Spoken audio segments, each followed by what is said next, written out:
할렐루야. 옆에 계신 분들과 함께 인사하시겠습니다. 참 잘오셨습니다. 참 잘오셨습니다. 저희 집으로 올라가는 길에는요 굉장히 가파른 언덕이 하나 있습니다. 그래서 그 언덕을 걸어서 오고 가는 것만으로도 굉장히 많은 운동이 되는데요, 제가 월요일마다 자전거를 타면서 좀 운동을 합니다. 근데 어느 순간부터 그 언덕을 좀 이 자전거를 타고 정복해보고 싶은 마음이 생겼습니다.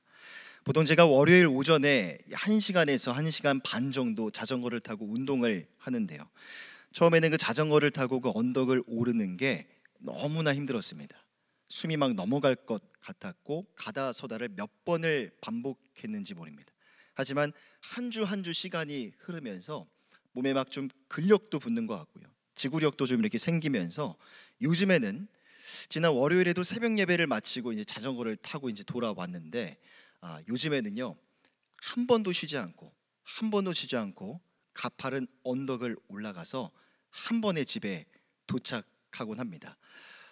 그때 느껴지는 이 내면의 성취감과 별거 아니지만 이 소박한 만족감이 참 좋습니다. 사실 대단한 성공도 아니고 대단한 만족감도 아니지만 그렇게 좋은 감정과 느낌, 그 정서를 가지고 이 월요일 하루를 시작하고 싶고 또 한 주를 힘차게 시작하고 싶은 마음에 웬만해서는 월요일 오전에는 자전거를 타고 밖을 나가고 있습니다.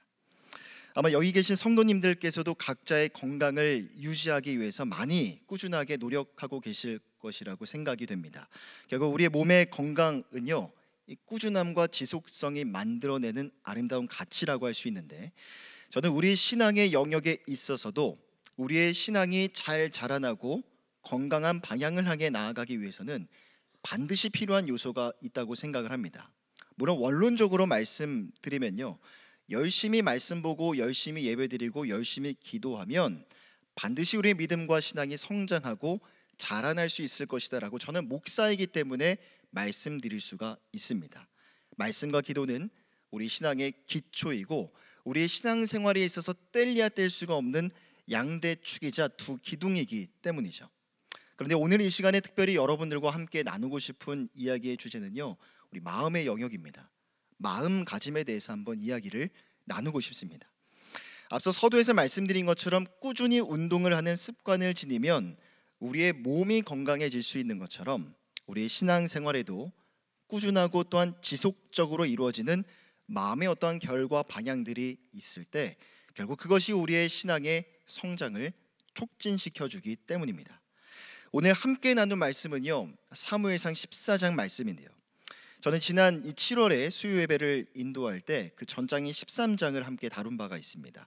이 사울이라는 사람의 삶을 한번 조명을 해봤었는데요, 이스라엘과 블레셋과의 전쟁에서 사울은 이 사무엘의 번제를 흉내내면서 블레셋 군대를 상대하려 했습니다. 하지만 그것은 결국 이 하나님의 주권과 하나님의 통치에 대한 이 반역이라는 엄중한 범죄 행위였죠.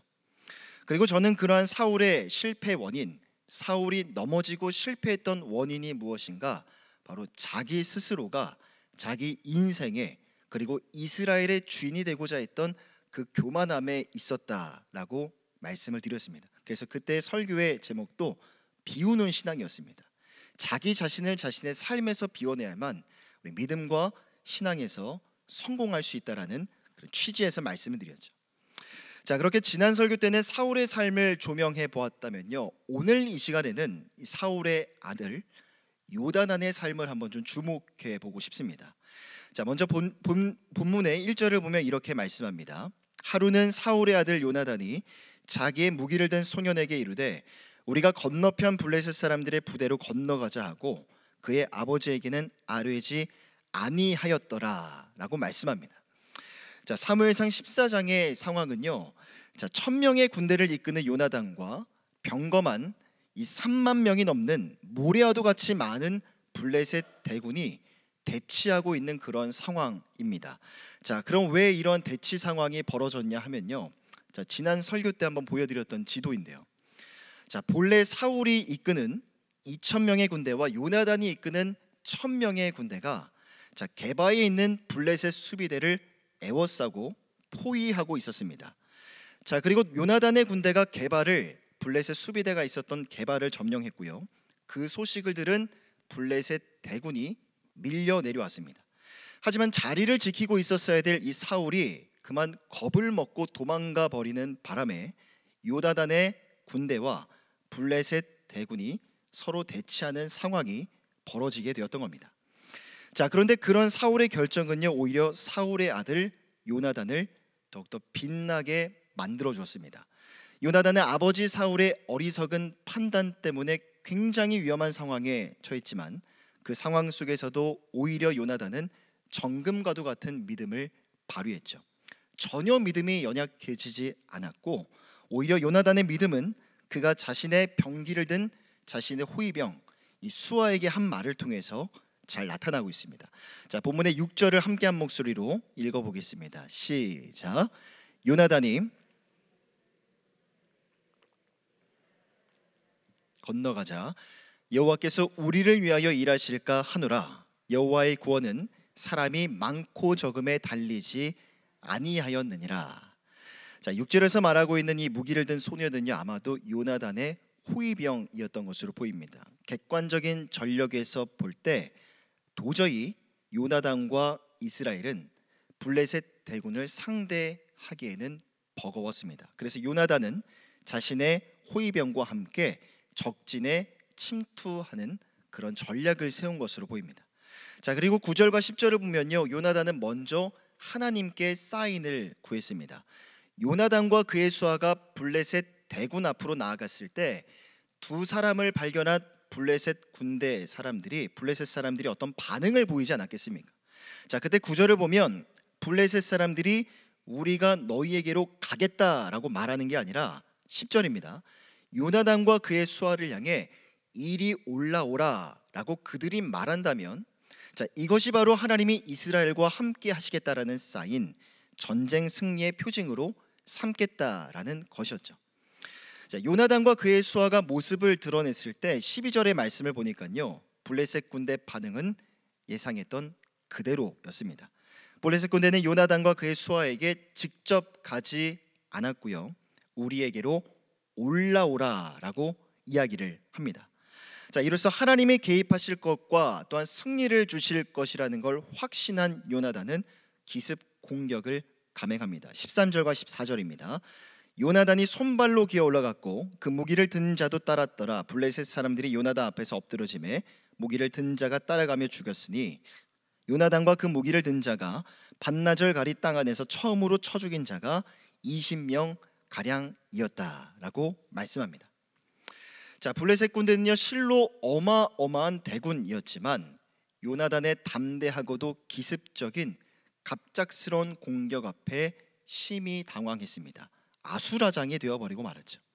특별히 14절에서 요나단과 그 무기를 둔 자가 처음으로 쳐 죽인 자가 20명 가량이었다라는 이 말씀은요, 이런 표현은 이번에 거둔 이 요나단의 승리가 결코 끝이 아니었다라는 걸 암시해주는 표현이었습니다. 15절을 보면 하나님도 요나단을 도우셨습니다. 들에 있는 진영과 모든 백성들의 공포에 떨었고 부대와 노략군들도 떨었으며 땅도 진동하였으니 이는 큰 떨림이었더라. 자, 14절에 나오는 요나단의 이 전과는요, 마치 앞으로 있을 대승의 전주였을 뿐이었습니다. 하나님께서는 땅의 지진을 일으키셔서 블레셋 군대로 하여금 극도의 공포심을 불러일으켜 주셨고요. 20절을 보면 블레셋 사람들이 각각 칼로 자기 동무들을 침으로 크게 혼란하였더라라고 말씀하죠. 결국 요나단의 기습 공격과 하나님이 보내신 이 땅의 흔들림, 요동, 이 지진으로 인하여 당황한 블레셋 사람들이 정신을 잃은 상태에서 서로가 서로를 칼로 치며 싸우다가 전멸하게 되었던 겁니다. 자, 물론 사실 지진이 일어났다고는 하지만 왜 블레셋 사람들이 아군과 이 적군을 알아보지 못한 채 서로가 서로를 쳐서 죽였을까? 이 상황이, 이 장면이 사실 좀 의아한 대목이긴 합니다. 하지만 결국 모든 것은 하나님이 행하신 하나님의 초자연적인 역사였던 겁니다. 사무엘상 14장 6절에 나오는 요나단의 고백입니다. 여호와께서 우리를 위하여 일하실까 하노라. 여호와의 구원은 사람이 많고 적음에 달리지 아니하였느니라 라는 요나단의 믿음에 대한 하나님의 응답이자 반응이었고, 이스라엘을 블레셋의 손에서 구원하시고자 하는 하나님의 강력한 의지의 표출이었던 겁니다. 여러분, 저는 오늘 본문에 나오는 이 요나단의 승리, 요나단의 모습을 바라보면서 참 많이 놀라웠습니다. 특별히 아버지 이 사울의 모습과 대조되는 아들 요나단의 모습을 좀 묵상하면서 어떻게 이 사울과도 같은 아버지 아래에서 이렇게 대단한 믿음을 가진 요나단 같은 아들이 나올 수가 있었을까? 이것이 바로 설교를 준비하는 내내 제 마음속에 오랫동안 남고 남았던 의문이었습니다. 아버지로서 사울이 평소 요나단에게 어떠한 영향을 끼쳤을까 자세히 알 수는 없습니다. 하지만 성경에 나와 있는 이 사울의 모습들을 종합적으로 살펴보면요, 인간적으로도 또 신앙적으로도 아버지 사울은 요나단에게 그렇게 썩 좋은 긍정적인 영향을 주는 아버지는 아니었던 것 같습니다. 자, 먼저 인간적인 면에서 보면 사울은요, 요나단에게 있어서 매우 비정한 아버지였습니다. 자, 앞서 블레셋 수비대가 진을 치고 있는 이 게발을 포위할 때 앞서 보여드렸던 지도를 한번 생각해 보십시오. 사울은 자신의 군대에는 2,000명의 군사를 배치했지만 요나단에게는요 고작 1,000명의 군사를 내어주었습니다. 여러분, 보통 아버지 같았으면요 그 반대의 상황이 되지 않았겠습니까? 제가 만일 아버지 이 사울의 입장이었다면 저보다는 제 아들에게 훨씬 더 많은 군사의 숫자를 내어주었을 것 같습니다. 왜냐하면 그것이 일반적인 이 부모, 아비의 심정이자 마음이기 때문이죠. 하지만 비정한 아버지 사울은 아들보다는 자신의 안위가 더욱더 중요했던 것 같습니다. 그래서 훨씬 더 많은 군대를 자신의 편에 놓았고, 자, 또한 블레셋 대군이 몰려왔을 때에도 아들 요나단의 안위는 뒤로 한 채 한치의 망설임도 없이 도망쳐 버리게 되었던 거죠. 자, 뿐만 아니라 신앙적인 면에서 볼 때도 아버지 사울은요 그렇게 훌륭한 좋은 아버지는 아니었던 것 같습니다. 자, 전장에서 사무엘의 번제를 흉내냈다가 사무엘에게 책망을 받게 되었던 것뿐만 아니라, 자, 14장의 상황을 결론적으로 말씀드리면 뒤늦게 소식을 듣게 된 사울이 와서 전쟁의 공을 본인 스스로가 차지하게 되는데, 자, 그런데 사무엘상 14장 18절을 보면요 사울이 전쟁에 대한 하나님의 뜻을 묻는 장면이 나옵니다. 자, 14장 18절입니다. 사울이 아히야에게 이르되 하나님의 궤를 이리로 가져오라 하니 그때 하나님의 궤가 이스라엘 자손과 함께 있음이니라. 자, 아마도 여기서 말씀하고 있는 하나님의 궤는요 여호와의 궤, 하나님의 법궤가 아니라 아마도 제사장의 의복인 에봇이었을 것이라고 학자들은 추측을 합니다. 이스라엘은 과거부터 에봇에 있는 우림과 둠밈이라는 것으로 하나님의 뜻을 묻곤 했는데, 아마도 사울은 이 에봇을 가져다가 이 전쟁에 대한 하나님의 뜻이 어떠한 것인가 이 아히야라는 제사장을 통해서 물어보려고 했던 것 같습니다. 자, 18절의 말씀만 보면요 상당히 성숙하고 신앙적인 것처럼 보이는 아버지 사울의 모습이지 않습니까? 하지만 19절을 보면요 상황이 달라집니다. 사울이 제사장에게 말할 때에 블레셋 사람들의 진영에 소동이 점점 더한지라 사울이 제사장에게 이르되 너의 손을 거두라. 사울은 하나님이 내리신 지징으로 우왕좌왕하는 블레셋 군대의 모습을 바라보면서 금세 마음이 교만해졌던 것 같아요. 그리고 상황을 보아하니 서로가 서로를 정신이 나가서 치고 죽이고 있는 블레셋 군대를 가만히만 내버려 두어도 우리가 이길 수 있겠구나 라고 생각했던 것 같습니다. 자, 그래서 조금 전 하나님의 뜻을 묻고자 했던 그 거룩하고 신실했던 그 겸손한 뜻을 돌이켜 제사장에게 그만 손을 거두라 라고 이야기를 했던 것이죠.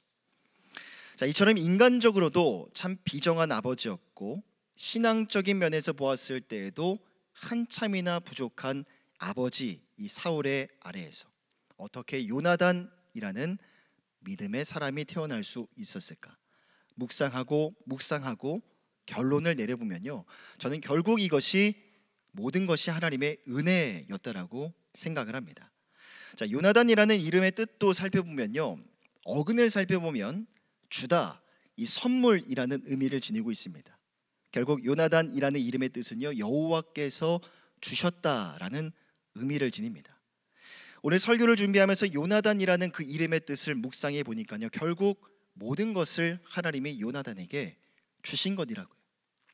하나님께서 요나단에게 하나님을 향해 바르게 믿을 수 있도록 그 바른 믿음을 주셨고, 또 하나님의 뜻을 헤아릴 수 있는 좋은 마음밭도 그에게 허락해 주셨던 겁니다. 객관적으로 보면 도무지 요나단은 이 사울의 가정 안에서 도무지 그런 믿음과 신앙을 지닐 수가 없는 사람이었습니다. 하지만 하나님이 요나단을 택하셨고 그에게 믿음을 선물로 허락해 주신 것이죠. 그 믿음이 요나단 안에 있었기 때문에 아버지 사울과 똑같은 블레셋 군대를 보았고 처한 상황은 동일했어도 요나단은 조금도 위축되지 않은 채 놀라운 믿음의 승리를 경험할 수 있었던 겁니다. 여러분, 이처럼 우리의 신앙에 있어서 믿음이라는 것은요, 너무나 중요합니다. 우리가 속한 기독교는 믿음의 신앙이라고 할 만큼 믿음을 강조하고 또 강조합니다. 그럼 우리가 믿는 그 믿음의 대상은 누구이겠습니까? 바로 우리 주 예수 그리스도이십니다. 그리스도께서 내가 감당해야 될 죽음의 무게를 십자가 위에서 대신 짊어지셨고 또 죽음에서 부활하시사 우리에게 영원한 생명을 주셨다라는 그 믿음을 믿는 믿음이 바로 우리 기독교에서 말하는 믿음입니다. 그 믿음 때문에 장차 우리가 죽어서 천국에 갈 수 있는 것이고, 또한 지금은 비록 우리가 이 땅을 버타며 살아가고 있기는 하지만 죽음을 이기시고 살아나신 그 놀라운 부활의 능력을 믿는 믿음이 오늘 우리의 삶의 자리 가운데, 오늘 우리 심령 가운데 살아있다면 지금 이 순간 우리의 삶의 자리 가운데에서도 우리는 요나단처럼 놀라운 믿음의 승리를 우리 삶의 자리 가운데 경험할 수 있는 것입니다. 인생에 있어서 5만 번이나 기도응답을 경험했다던 이 조지 밀러라는 사람도요, 믿음에 대해서 이런 말을 했습니다. 믿음은 가능성의 영역에서 작동하지 않는다. 인간적으로 가능한 일에는 하나님께 영광에 돌려지지 않는다. 믿음은 사람의 능력이 끝나는 곳에서 시작이 된다. 주 안에 사랑하는 성도 여러분, 부디 매일의 삶 속에서 하나님 앞에 믿음의 사람들이 다 되시기를 주님의 이름으로 간절히 부탁드립니다. 여러분, 사망과 죽음의 권세를 이기신 그리스도의 놀라운 부활의 능력 앞에서 과연 불가능한 게 무엇이 있겠습니까? 누가복음 18장 27절에도 보면 예수님이 이렇게 말씀합니다. 함께 한 목소리로 읽겠습니다. 시작. 이르시되, 아멘. 한 번 더 읽겠습니다. 이르시되 무릇 사람이 할 수 없는 것을 하나님은 하실 수가 있느니라. 여러분, 내게 있는 가능성이 무너지고 또한 세상에서도 어떠한 가능성을 기대할 수 없을 때 하나님은 그때부터 일하실 줄 믿습니다. 나의 힘과 나의 능력이, 나의 지혜가 바닥을 드러내는 그 순간, 그 낮은 자리에서부터 우리는 하나님의 놀라운 능력과 권능을 바라보게 될 것입니다. 그러므로 오늘 이 시간 이 자리에서도, 또한 특별히 한 주 동안 이 새벽을 깨워 주님 앞에 우리가 나아가고 있는데, 그 자리에 그 순간 우리가 주님 앞에 올려드려야 될 기도는요, 바로 이 기도입니다. 주여, 내게 믿음을 부어 주시옵소서. 세상을 이기고 또한 세상을 살아낼 수 있는, 세상의 모든 일들을 감내해낼 수 있는 그 믿음을 내게 부어 주시옵소서라는 그런 기도입니다. 우리가 왜 그런 기도를 하나님 앞에 올려드릴 수 있냐 하면요, 믿음이라는 건요, 하나님이 우리 가운데 주시는 은혜의 선물이기 때문입니다.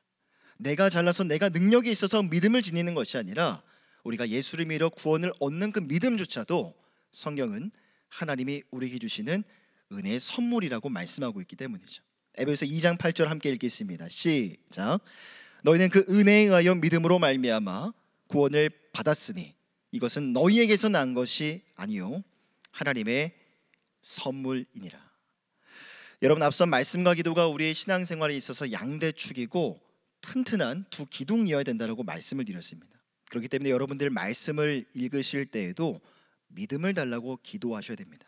하나님, 내게 믿음을 주셔서 이 말씀이 깨달아지게 하시고 말씀이 믿어지게 하시고 이 말씀이 내 삶의 자리 가운데 그대로 이루어지고 실현되게 하소서라는 믿음을 강구하셔야 됩니다.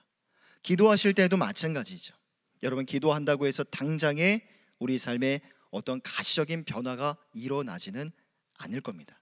물론 그럴 때도 종종 있겠지만 대부분의 기도의 응답에는요, 많은 시간과 인내가 필요합니다. 하지만 하나님이 내 삶에 보이지 않는 영역에서도 지금도 일하고 계심을 믿는 믿음을 내게 달라고 기도의 자리 가운데 기도하셔야 됩니다. 눈앞의 상황이나 정황 가운데 낙심하지 않을 수 있는 믿음을 달라고도 기도하셔야 됩니다. 여러분들이 하나님께서 얼마나 신실하시고 공평한 분이시냐면요, 하나님은 선한 목적과 의도와 선한 동기를 가지고 기도할 때 반드시 그 기도 가운데 응답해 주시는 하나님이십니다. 혹여나 여러분들 안에 그런 오해가 있지는 않으십니까? 나는 모태신앙이 아니기 때문에, 좋은 믿음의 가정이나 좋은 믿음의 가문 안에서 자라난 것도 아니고, 지금도 도무지 믿음이 자랄 수 없는 환경에 있기 때문에 나는 변화될 수 없고 나는 성장할 수 없다라는 그런 오해 가운데 여전히 매몰되어 있지는 않으십니까?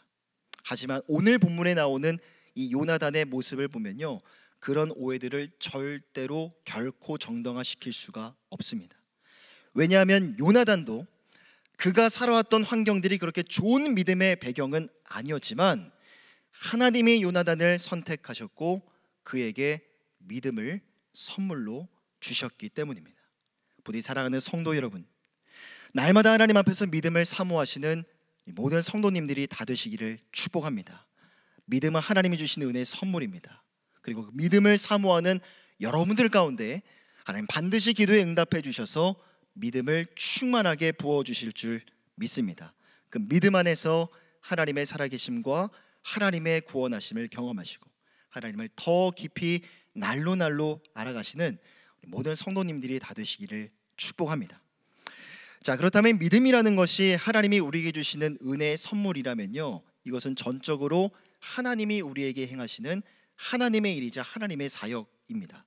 자, 그러면 그 믿음 안에서 우리의 믿음과 우리의 신앙의 성장, 변화와 성숙을 위해서 우리 입장에서 우리가 할 수 있는 노력들은 무엇이 있을까요? 우리 입장에서 할 수 있는 일은요, 신앙의 여정 속에서 여러분들이 경험되어지는 영적인 교훈들을 여러분 하나씩 하나씩 여러분들 마음에 소장하시고 담아내시는 겁니다. 사무엘상 13장에서 사울이 흉내냈던 이 사무엘의 번제는요, 기원이 있습니다. 사무엘상 7장에 나오는 미스바 전투 때의 일이었죠. 자, 사무엘이 베델과 길갈, 이 라마를 순회하면서 이스라엘 안에 대각성 집회를 인도했는데요, 그때 이를 지켜본 블레셋 군대가 군대를 파견합니다. 자, 그리고 그때 사무엘이 하나님께 번제를 드리자 큰 우레가 블레셋 진영 안에 떨어졌고 이스라엘 백성들이 큰 승리를 거두게 되었던 것이죠. 자, 사무엘상 7장 10절 말씀 함께 읽어보겠습니다. 시작. 사무엘이 번제를 드릴 때 블레셋 사람들이 이스라엘과 싸우려고 가까이 오매 그날에 여호와께서 블레셋 사람에게 큰 우레를 발하여 그들을 어지럽게 하시니 그들이 이스라엘 앞에 패한지라. 자, 물론 당시 사울은요, 왕이 되기 전에 사울이었을 겁니다. 당시 승리가 이스라엘 백성들에게 있어서는 워낙 기념비적이고 워낙 놀라운 기적적인 승리였기 때문에 그때 이 미스바 전투, 이 사건을 모르는 사람은 아마 한 사람도 없었을 거예요. 하지만 사울은 하나님께서 이 미스바 전투, 이 전쟁을 통해서 주시고자 했던 영적인 교훈은 전혀 깨닫지 못한 채 자신이 왕이 되었을 때 이 번제를 드리는 행위에만 집착하는 미신적인 신앙을 지니게 되었던 겁니다. 하지만 요나단은 달랐죠. 어린 요나단이 그때 그 상황을 지켜보고 이야기를 들었겠지만 하나님께서 그 전쟁을 통해 주시고자 했던 영적인 교훈을 요나단은 깨달았던 겁니다. 그래서 이렇게 고백했던 것이죠. 여호와의 구원은 사람이 많고 적음에 달리지 아니하였다 라는 교훈을 그때 그 사건을 통해서 이미 깨달았기 때문에 사무엘상 14장에서 이 거대한 블레셋 대군 앞에서도 담대히 뛰어들 수 있었던 것입니다.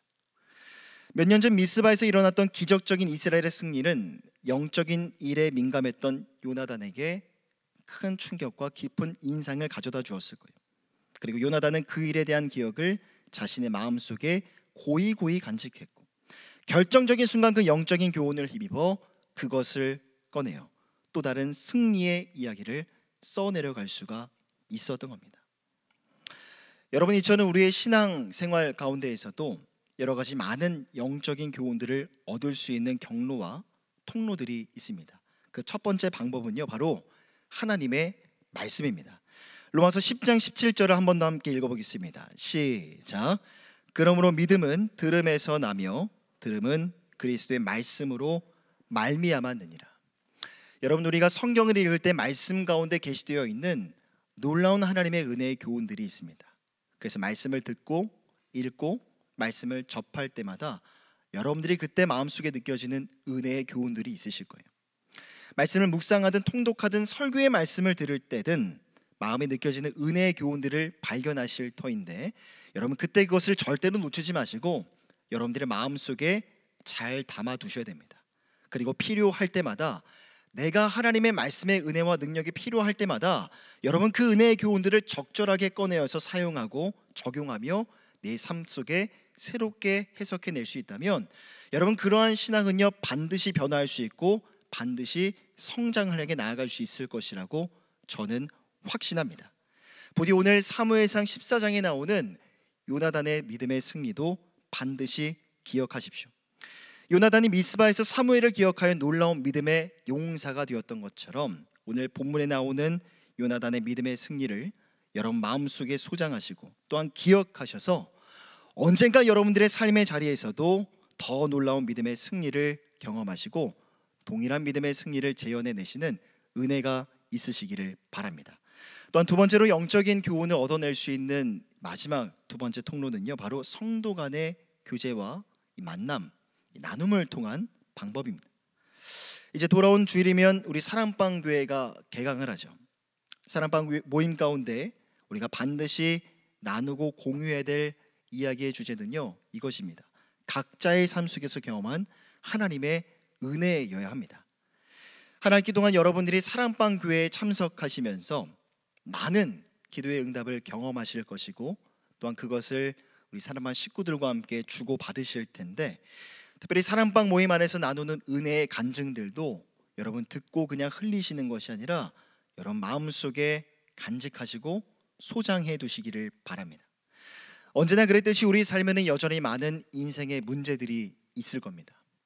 재정의 문제든 건강과 질병의 문제든 관계의 문제든 끊이지 않는 문제의 연속이 바로 우리 인생의 현실이겠지만, 그래서 하나님께서는 우리에게 이 서울홍성교회라는 믿음의 공동체를 허락해 주셨고 우리에게 이 사랑방 교회를 선물해 주셨다라고 저는 생각을 합니다. 여러분들이 사랑방 교회 안에서 나누는 은혜의 교훈들은요 결코 단순한 나눔에서 그치지 않을 겁니다. 내 삶에 어떠한 위기와 어려움이 찾아왔을 때 누군가의 간증을 통해서 내가 살아날 수 있고, 반대로 어려움을 겪고 있는 사랑방 식구가 있는데 그 사람에게 내가 경험했던 하나님의 은혜와 그 사랑을 간증해 주었더니 그가 어려움을 딛고 일어서며 회복하는 것을 우리 사랑방 교회 안에서 우리 모두가 함께 바라볼 수 있다면, 여러분 저는 그것이 더할 나위 없이 건강하고 이상적이며 행복한 우리 교회의 모습일 것이라고 확신합니다. 요나단과 그의 수하의 모습을 보십시오. 이런 말이 있습니다. 마음의 결이 닮은 사람은 서로를 알아본다라는 말이 있습니다.